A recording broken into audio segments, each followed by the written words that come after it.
तेल यूज करूं खाने में? अगर मैंने ज्यादा तेल डाला तो मेरा वेट तो नहीं बढ़ जाएगा? इस तरह के क्वेश्चंस हमें आए दिन दिमाग में आते हैं और एज अ नॉर्मल पीपल हमें नहीं पता होता कि हम एग्जैक्टली क्या करें। तो इन्हीं सारे क्वेश्चंस के आंसर करने के लिए आज हमारे साथ हैं स्वाति सिंह। नमस्कार दोस्तों, मैं सरिता चौहान और स्वागत है आपका फिटनेस मंत्रा में। आज के एपिसोड में हम बात करेंगे ऑयल के बारे में और आपके बहुत सारे एस्पेक्ट्स ऑयल से रिलेटेड जो भी हैं उनके आंसर देने के लिए हमारे साथ हैं मिस स्वाति सिंह। स्वाति जी डाइटिशियन और न्यूट्रिशनिस्ट हैं बहुत सालों से। इन्होंने काफी सारे हॉस्पिटल्स के साथ काम किया है और ओवर अ डेकेड ये बहुत सारे लोगों को गाइड करते आए हैं उनके फिटनेस जर्नी में। सो बहुत बहुत स्वागत है आपका Swati ji. Thank you Sarita, thank you for inviting me on the show. और जैसे कि आज आपने एक बहुत ही अच्छा टॉपिक सिलेक्ट किया है ऑयल जो कि हमारी डेली डाइट का बहुत इंपॉर्टेंट पार्ट है और शायद इंडियन कुकिंग में कोई भी मील ऐसा नहीं होता है जिसमें ऑयल यूज नहीं होता है। बिल्कुल सही कहा आपने। अगर मैं 10 लोगों से बात करूं उनमें से 6 लोगों को ये तो पता होगा बहुत सारी रिसर्च करके कि कौन सा ऑयल यूज करना है, पर मैं ये गारंटी के साथ कह सकती हूँ कि 4 से ज्यादा लोगों को ये नहीं पता होगा कि हम ऑयल खाते क्यों हैं। ये बहुत बेसिक क्वेश्चन है और हम स्टार्ट करेंगे इसी बेसिक क्वेश्चन से। स्वाति जी, ऑयल का हमारे न्यूट्रिशन में क्या इंपॉर्टेंस है, हमें क्यों खाना चाहिए ऑयल? और जब हम ऑयल की न्यूट्रिशन बेनिफिट्स की बात करते हैं तो सबसे पहला बेनिफिट, जैसे कि मैंने आपको बताया, ये एक मैक्रोन्यूट्रिएंट है। तो कार्बोहाइड्रेट के बाद ये एक एनर्जी सोर्स बन जाता है। जब हमारे किसी भी रीजन से हमें कार्बोहाइड्रेट बॉडी में नहीं मिल पाता है या डाइट में नहीं बन पाता है तो जो हमारे फैट रिजर्व्स होते हैं वो हमारी बॉडी को एनर्जी प्रोवाइड करते हैं। ध्यान रखिए कि ऑयल बहुत इंपॉर्टेंट है हमारे लिए। ऐसा नहीं है कि हम उसे जस्ट बिकॉज वेट गेन कर रहे हैं या जस्ट बिकॉज हमें कुछ चैलेंजेस हैं तो हम उसे कम्प्लीटली अपनी लाइफ से रिमूव कर दें। यू शुड नो कि हम ऑयल क्यों खाना चाहिए। इसके अलावा, क्यों खाने के अलावा, एक बहुत बड़ा क्वेश्चन है कि कौन सा ऑयल खाना चाहिए। मार्केट में इतने सारे ऑप्शंस हैं, rice bran oil, canola oil, safflower and sunflower, आपको पता है दोनों अलग अलग टाइप के ऑयल हैं। तो इतने सारे ऑयल्स हैं। पहले ये बहुत ज़्यादा देखा गया था कि रीजन के बेसिस पर लोग ऑयल खाते थे। जैसे अगर हम साउथ इंडिया में देखें तो कोकोनट ऑयल आज भी बहुत वहाँ पे चलता है।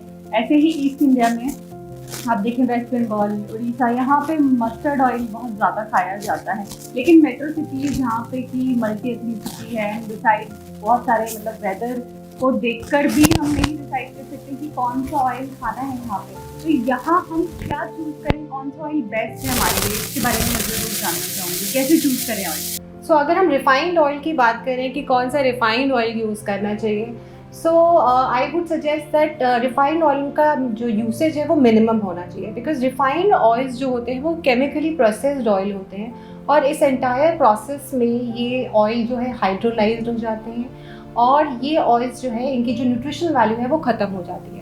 मोरोवर जब भी आप रिफाइंड ऑयल में कोई कुकिंग करते हैं, कोई हाई हीट फ्राइंग करते हैं, कुकिंग होते हैं, उसके बाद आप इसको रीयूज़ नहीं कर सकते हैं।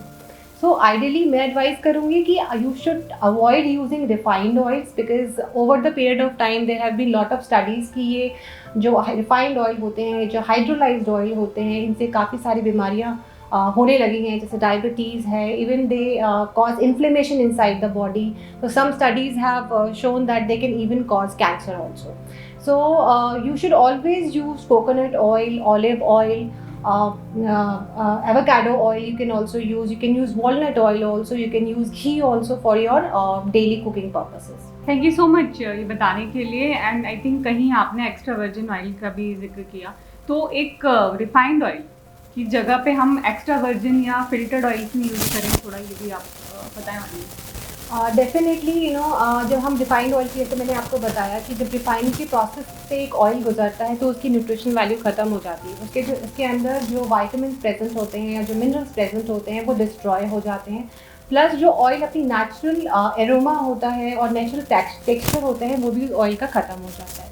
एक्स्ट्रा वर्जिन ऑलिव ऑयल जो है, it is a cold pressed oil, मतलब इस ऑयल को बनाते समय कोई भी हीटिंग प्रोसेस इस्तेमाल नहीं होता है और इसीलिए हम इसे कहते हैं extra virgin olive oil. Because this is very pure oil जो सिंपली एक्सट्रैक्शन से without heating without addition of any chemicals ये एक्सट्रैक्ट किया जाता है। सो इसके अंदर जो न्यूट्रिशनल प्रॉपर्टीज़ होती हैं पूरी की पूरी इंटैक्ट रहती हैं, इसका एरोमा इंटैक्ट रहता है, इसका टेक्सचर इंटैक्ट रहता है। सो इसलिए if you compare it with refined oil, definitely extra virgin olive oil has an edge over any other oil.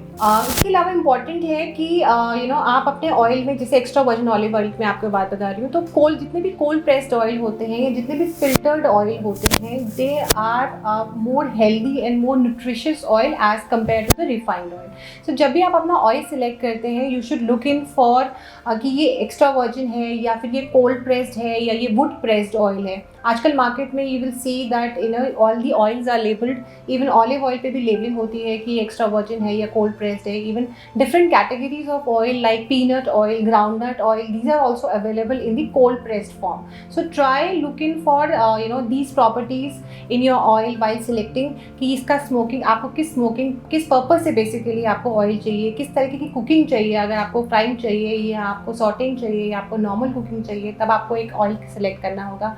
आपको ये देखना होगा कि आपका ऑयल किस तरीके से आपके पास पहुंचा है, क्या वो रिफाइंड प्रोसेस से गुजरा है या फिर वो कोल्ड प्रेस्ड ऑयल है जिसमें कोई हीटिंग या कोई केमिकल इन्वॉल्व नहीं है। इसकी थर्ड फैक्टर जो एक बहुत इंपॉर्टेंट है while selecting the oil is कि आपके ऑयल का कंटेंट क्या है, whether it is a saturated fat, whether it is monounsaturated fat और whether it is poly unsaturated fats. जब हम फैट्स की बात करते हैं या ऑयल्स की बात करते हैं तो 3 कैटेगरीज को ध्यान में रखना होता है, which is saturated, monounsaturated and poly unsaturated fats. Saturated fats जो है, जैसे कि आपका घी हो गया, बटर हो गया या फिर जो आपका दूध, जो फुल क्रीम मिल्क होता है, वो भी एक सैचुरेटेड फैट होता है। तो इसकी क्वांटिटी आपके पूरे दिन में आपके खाने में जो है लिमिटेड होनी चाहिए as compare to unsaturated fat, मतलब म्यूफा एंड प्यूफा। हम मोनो अनसैचुरेटेड, पॉली अनसैचुरेटेड को म्यूफा एंड प्यूफा बताते हैं। इसमें से भी जो मोनो अनसैचुरेटेड फैट्स होते हैं, they should be major part of your diet, मतलब आपकी डाइट में 20 से 25% अगर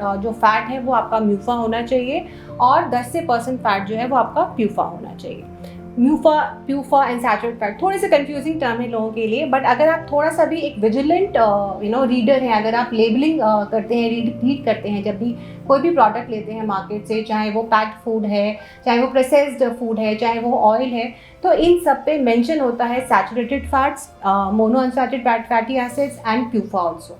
plus one important point which is very important for a layman to understand is कि कई लेबल्स पे मेंशन होता है ट्रांस फैट। ये ट्रांस फैट क्या होता है, बेसिकली जब आपका रिफाइंड ऑयल है, जब ये खराब हो जाता है बिकॉज ऑफ हीटिंग या फिर इम्प्रॉपर स्टोरेज की वजह से, तो ये कन्वर्ट हो जाता है ट्रांस फैट्स। और ट्रांस फैट्स जो होते हैं वो बॉडी में इन्फ्लेमेशन करते हैं, मतलब बॉडी के अंदर सूजन बनाते हैं, आपके बॉडी ऑर्गन्स को ख़राब करते हैं, फ्री रेडिकल्स प्रोड्यूस करते हैं, जिनसे कि obesity, diabetes, blood pressure, cancer type की बीमारियाँ होती हैं। So you need to see while buying an oil, while selecting an oil कि उस पर कौन कौन से components उसमें mentioned है, कि उसमें प्यूफा है कि नहीं है, म्यूफा है कि नहीं है, या फिर सैचुरेटेड फैट का कितना % है, और ट्रांस फैट अगर उसमें है तो वो तो आपको बिल्कुल ही अवॉइड करने चाहिए। दैट इज़ वाई वी से कि ज़्यादा पैक्ड या प्रोसेस्ड फूड हमें नहीं लेना चाहिए।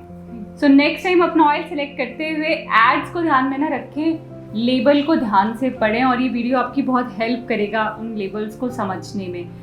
स्वाति जी, आपने घी का जिक्र किया कहीं पे, और ये आई थिंक लेटेस्ट फैड है, इवन डॉक्टर्स रेकमेंड कर रहे हैं कि हमें घी खाना चाहिए हर रोज़।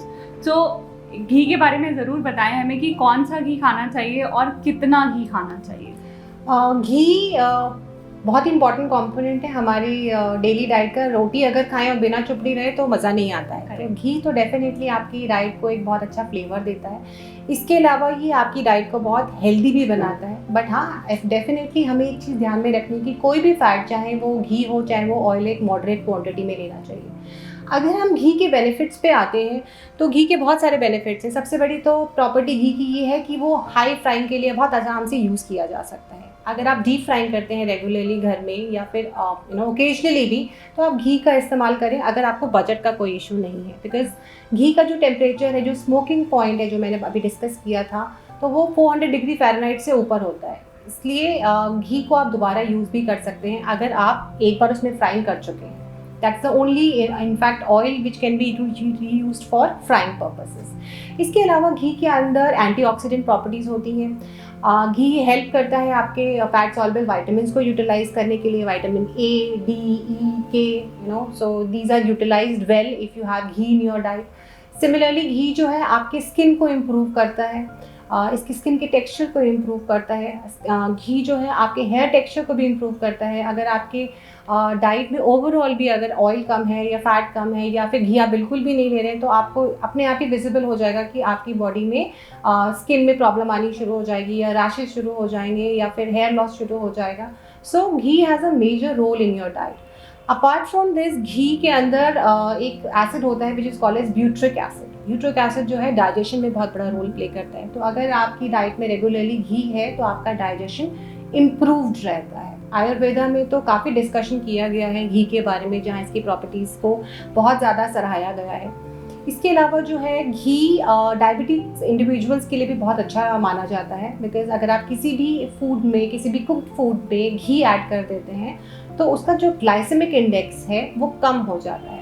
मतलब उस पर्टिकुलर फूड आइटम को जब आप खाते हैं तो आपका ब्लड शुगर इतनी रैपिडली रेज नहीं करेगा, धीरे धीरे राइज करेगा। तो जो घी है वो डायबिटिक इंडिविजुअल्स के लिए बहुत अच्छा माना गया है। इसके अलावा जो है घी इम्पॉर्टेंट है आपकी बोन हेल्थ के लिए। आपकी जो बोन्स होती हैं उसको लुब्रिकेट करता है घी। प्रेगनेंसी में भी आपका घी बहुत हेल्प करता है। वैसे जब अगर आप जानते हो या कभी सुना हो कि अपना नानी दादी कहते हैं कि अगर प्रेगनेंसी में घी खाते हैं तो डिलीवरी अच्छी से हो जाती है, ठीक है। तो उसका डायरेक्ट रिलेशन नहीं होता है कि घी खाने से स्मूथनेस आ जाती है, बट घी खाने से वो विटामिन्स मिल जाते हैं जिससे कि आपकी प्रेगनेंसी में ग्रोथ में हेल्प मिलती है। इसके अलावा जो है घी एक्सटर्नली भी बहुत हेल्प करता है। अभी गर्मियों का सीज़न चल रहा है, जैसे समर सीज़न है, तो समर सीज़न में आपने देखा होगा जनरली बच्चों को नोज़ ब्लीडिंग हो जाती है, जिसे हम नक्सीर बोलते हैं। तो अगर आप एक ड्रॉप घी की रोज़ अपने बच्चों के एक एक नॉस्ट्रल में डाल देते हैं तो उससे आपकी जो नेज़ल एरिया है वो सॉफ्ट रहता है, मॉइस्ट रहता है, और ये नोज़ ब्लीडिंग जैसे इश्यूज़ जो हैं वो ख़त्म हो जाते हैं। सिमिलरली अगर आप एक ड्रॉप घी जो है नेवल पे अप्लाई करते हैं तो आपके बच्चे का या आपका खुद का डाइजेशन भी इम्प्रूव हो जाता है। तो इस तरीके से घी की तो 1000 बेनिफिट है, बट लाइक आई सेड कि आपको एक क्वांटिटी में लेना है, कितना लेना है।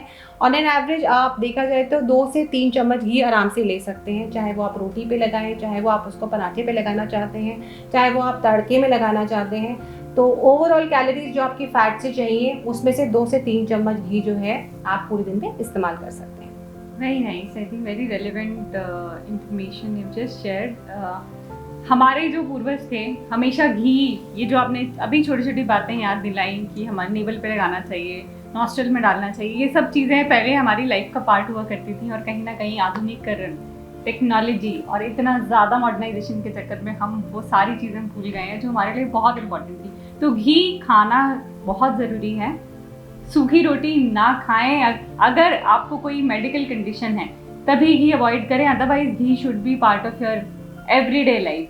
तो एक क्वेश्चन लास्ट में मैं ज़रूर जानना चाहूँगी स्वाति जी, एक्सेसिव ऑयल, क्योंकि जो यंगस्टर्स हैं specially, I think fried food का इतना ज़्यादा चलन है, समोसे और ये सब आप देखें तो इवनिंग स्नैक्स हैं कहीं ना कहीं आज भी ऑफिस में। क्या परिणाम हो सकते हैं, क्यों नहीं हमें खाना चाहिए एक्सेस ऑयल, ये आप ज़रूर बताएं हमारे ऑडियंस को। सरिता जी, ये तो बहुत ही नॉर्मल सी चीज़ है अंडरस्टैंड करने के लिए कि एक्सेस किसी भी चीज़ का हो, चाहे वो घी हो, चाहे वो अनाज हो, या चाहे वो कोई भी विटामिन हो, किसी भी चीज़ का एक्सेस है वो बॉडी को नुकसान ही देता है। तो इसी तरीके से अगर आप बहुत ज़्यादा फैटी फूड लेते हैं या बहुत ज़्यादा ऑयल कंजम्पशन है आपकी डेली डाइट में, तो वो आपकी बॉडी पे कहीं ना कहीं कभी ना कभी जाके असर तो दिखाएगा ही। तो सबसे पहले जो कि बहुत कॉमनली लोगों को पता है, जब हम फैट की बात करते हैं या ऑयल की बात करते हैं तो पहला इफेक्ट आता है weight gain. 1 gram of fat में यहाँ पर अप्रॉक्सीमेटली 9 कैलोरीज होती हैं, जबकि 1 ग्राम कार्बोहाइड्रेट में या 1 ग्राम प्रोटीन में हम बात करें तो उसमें 4 कैलोरीज होती हैं। तो देखा जाए, अगर कंपेयर किया जाए इन माइक्रोन्यूट्रिएंट्स को, तो फैट में ऑलमोस्ट डबल कैलोरीज होती हैं। तो अगर आप फैट बहुत ज़्यादा क्वांटिटी में लेते हैं तो आप अपने खाने में बहुत ज़्यादा कैलोरीज इनकॉर्पोरेट कर रहे हैं, और अगर ज़्यादा कैलोरीज आपकी बॉडी में जाएगी तो वो एक्सेसिव कैलोरीज या एक्सेसिव एनर्जी जो है वो फैट पे जाके कन्वर्ट हो जाएगी और आपके एडिपोज टिश्यू के नीचे डिपॉजिट हो जाएगी, तो आप वेट गेन करने लगेंगे, आपके लव हैंडल्स पे वेट आ जाएगा, आपको बेली पाउच हो जाएगा। तो वेट गेन एक सबसे पहला इफेक्ट होगा जो आपको विजिबल होगा अगर आप बहुत ज़्यादा फैट लेते हैं अपने खाने में। दूसरा जो इम्पैक्ट आपकी हेल्थ पे आ सकता है वो है आपका डाइजेस्टिव सिस्टम। बिकॉज क्या होता है, जब हम फैट खाते हैं तो फैट डाइजेशन में काफ़ी टाइम लगता है। फैट को डाइजेस्ट होने में, कम्प्लीटली डाइजेस्ट होने में 10 to 12 आवर्स लग जाते हैं। कभी भी अगर आपने नोटिस किया हो कि हम फ्राइड पूरी खाते हैं या पराठा खाते हैं तो काफ़ी देर तक हमें फुलनेस रहती है, कई बार ब्लोटिंग से भी महसूस होती है। बिकॉज क्या होता है कि हम बॉडी पे थोड़ा ओवरलोड कर रहे हैं, राइट। जो डाइजेशन का नॉर्मल प्रोसेस है उस पर थोड़ा सा लोड डाल रहे हैं। तब जब ऐसा होगा तो आपको कोई भी इशू हो सकता है, जैसे आप ब्लोटिंग हो सकता है, आपको नॉजिवेटिंग फील हो सकता है, या आपको गैस्ट्राइटिस हो सकती है। तो दूसरा इंपॉर्टेंट इफेक्ट जो excessive eating of oil is your impact on digestive system. इसके अलावा अगर आप बहुत ज़्यादा ऑयल लेते हैं या फैट कंजम्पशन है तो आपको डायबिटीज़ होने के चांसेस हो सकते हैं। बिकॉज जो एक्सेसिव ऑयल है वो आपको वेट गेन करा रहा है, और वेट गेन से आजकल की ज़्यादातर लाइफस्टाइल बीमारियां एसोसिएटेड हैं, चाहे वो थायराइड हो, चाहे वो डायबिटीज़ हो, चाहे वो ब्लड प्रेशर हो, या चाहे वो कोई भी हार्ट से रिलेटेड प्रॉब्लम हो।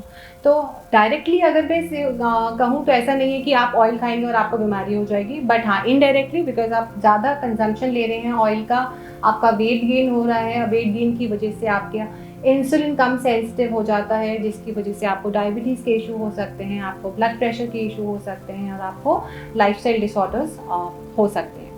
ना अपार्ट फ्रॉम दिस, अगर आप बहुत ज़्यादा ऑयल लेते हैं खाने में तो आपको स्किन रिलेटेड इश्यूज भी हो सकते हैं, जैसे ग्रोइंग ईयर्स में आपको एक्ने हो सकता है, पिंपल्स हो सकते हैं, बिकॉज बॉडी के अंदर बहुत ज़्यादा ऑयल है, नहीं it's body is not able to digest whatever fat you are consuming, so then it is getting deposited, और आपके जो स्वेट ग्लैंड्स हैं या फिर जो ऑयल प्रोड्यूसिंग ग्लैंड्स है वो एक्सेसिव ऑयल प्रोड्यूस करते हैं और आपको एक्ने या पिंपल जैसे इश्यूज हो सकते हैं। So excessive oil definitely is not recommended for your skin health, for your heart health, or to protect yourself from any lifestyle disorder. Thank you so much, Swati ji. That was wonderful information. I think आपको जितना जानना चाहिए oil के बारे में, क्यों खाना है, कितना खाना है, क्यों नहीं खाना है, और कौन सा ऑयल खाना है, सारा इस वीडियो ने कवर किया है। Thank you so much for coming on the show, and बहुत जल्दी आपसे दोबारा मुलाकात होगी। आप सबके लिए नेक्स्ट एपिसोड में फिर से मिलूंगी ऐसी ही इम्पॉर्टेंट इन्फॉर्मेशन के साथ जो आपके हेल्थ के रिगार्डिंग है। हमें ध्यान से देखने के लिए आपका बहुत बहुत धन्यवाद। वीडियो को शेयर करना ना भूलें, और इंडिया से तमाम जुड़ी हुई खबरें जानने के लिए चैनल को सब्सक्राइब करना ना भूलें। वी नेशन न्यूज़ आपके लिए पूरा दिन पूरी दुनिया की खबर लेकर आता है, तो चैनल को सब्सक्राइब ज़रूर करें और हमें इसी तरह से अपना प्यार देते रहें। नेक्स्ट एपिसोड में जल्दी ही मिलूंगी, तब तक के लिए स्वस्थ रहें और अपने अपने कामों में व्यस्त रहें। Thank you.